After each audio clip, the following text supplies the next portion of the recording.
volta, vai pra vitória, Mihaly Ridazzi, Ayrton, Senna do Brasil! Welcome back to another episode of Classic Gaming Quarterly TV. Today we're taking a look at what I think we can all agree is the definitive auto racing franchise on the Sega Genesis. This is Super Monaco GP and Ayrton Senna's Super Monaco GP2.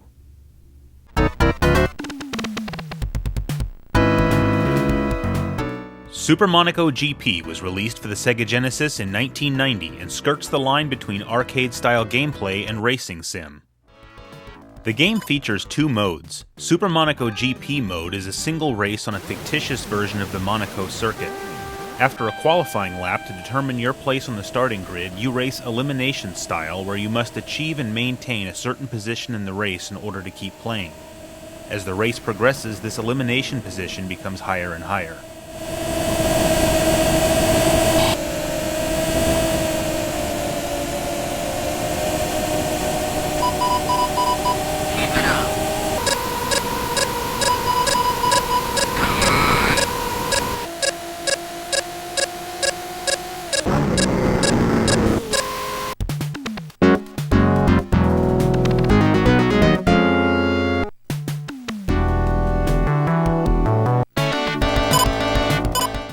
In World Championship mode, you play through an entire F1 season.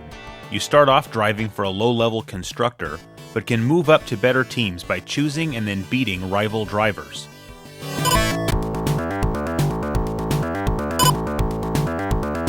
Although team and driver names are technically fictitious, it's not too hard to figure out who they're referring to.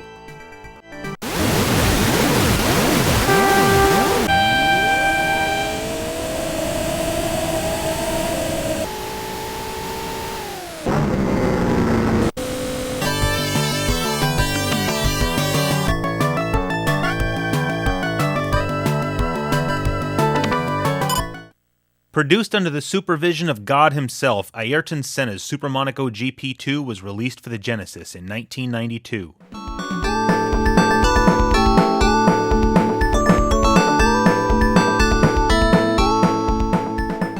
Some people complain that this second installment wasn't much of an upgrade over the original, which I think is total BS. For those of you who remember it, imagine if Bible Adventures had been given a sequel called Pope John Paul II Presents Bible Adventures 2, produced under the supervision of and including levels designed by Pope John Paul II. Both games include a modicum of digitized speech as your race director talks to you over the team radio. Disappointingly, most of the lines used in the second game are identical to the first, which seems like a wasted opportunity. If you're going to get Ayrton Senna into a recording studio, maybe take advantage and have him say something more personally appropriate, like telling you to use your mind power to drive the car unconscious from a different dimension, or berate you for not overtaking by telling you that because you did not go for a gap, you are no longer a racing driver. Although the meat and potatoes of this game is the World Championship mode, there is also a Senna GP mode in which you drive on 3 non-Formula 1 tracks designed by Senna himself. The first is an actual track located in Sao Paulo that is used for kart racing, while the other 2 are fictitious.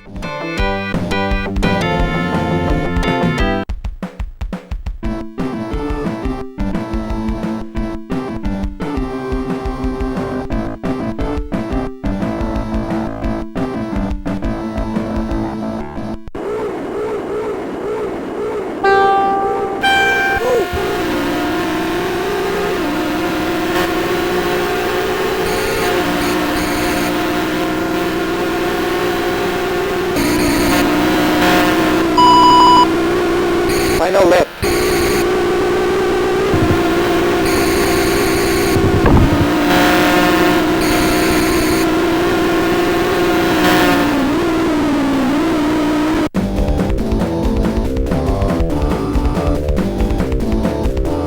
You can chase after the World Championship in either beginner or master mode. In master mode, you choose rivals, and by beating them, move up to better constructors through the course of the season.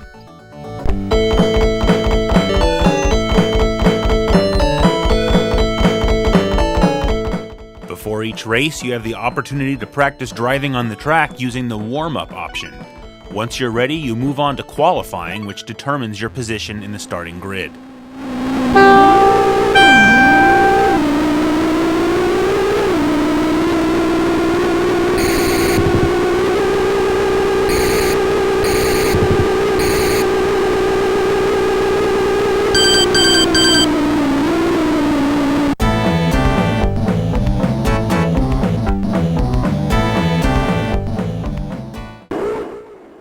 race for the championship started off poorly. In Phoenix, a track that I normally drive in my sleep, I ran into the wall when I momentarily took my eyes off the road.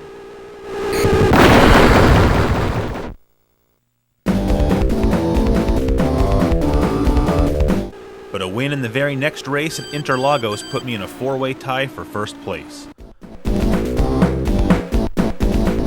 Second place at Imola brought me up to 16 points in second place, right between Senna and fake Nigel Mansell.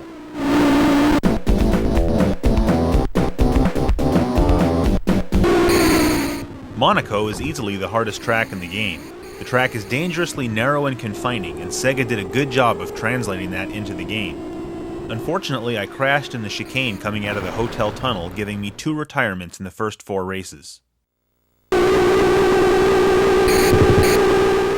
I made up for it next week in Canada with a fairly easy win. The following race in Mexico had me driving mostly with my rearview mirrors as I crossed the finish line in first with Senna right on my tail. This pulled me into a tie for first place.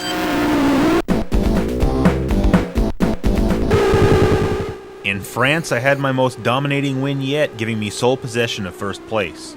I wasn't able to catch Senna at Silverstone, but my 6 points for second place meant that I still narrowly held the lead.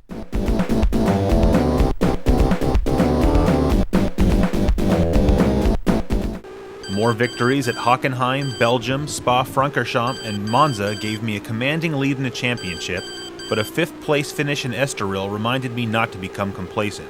I took out my frustrations on the guy holding the checkered flag.